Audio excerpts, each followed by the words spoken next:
12 News investigates Milwaukee Public Schools failing to follow a new state law to put police back in classrooms. When the governor enacted the shared revenue bill in 2023, the clock started ticking for MPS to return officers to their schools. And not only has that deadline passed, a state lawmaker is accusing the school board of wasting tax dollars on out-of-state school tours.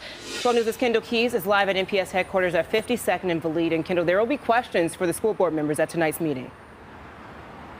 Correct, Kristen. The MPS board meets tonight to discuss, but they're nearly 9 months behind what state law requires. And lawmakers say that law was designed so Milwaukee could raise its sales tax with stipulations, including returning police officers to city schools.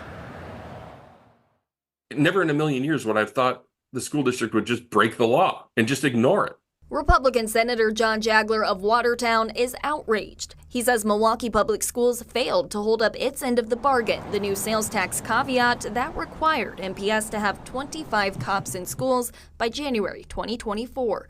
The school board voted out student resource officers following protests in 2020. We asked them what happened, what they've been doing, and what they said they've been doing is sending employees on taxpayer dollars to other cities. How much did that cost? In an email Jagler shared with 12 News, MPS told him they traveled to 4 places for site visits: Washington, D.C. and Atlanta, plus 2 other schools in Georgia.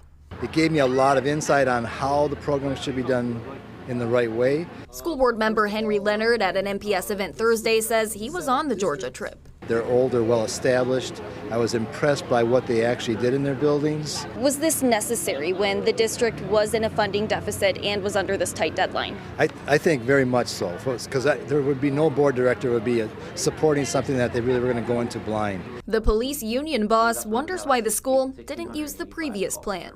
We already had a model here, so we could have used the same model that we had. Why not use that model? I'm not really sure, to be honest. Leonard says the board wants to make sure a new model doesn't hurt the community. It's safe to say there won't be officers in school by the start of classes Tuesday. When will we see these officers go into the school buildings? Do we know that yet? I have no idea. There's none of that. We haven't even gotten close to that actual position. A lot going on with this, Kendall. A board meeting is expected to start in 30 minutes.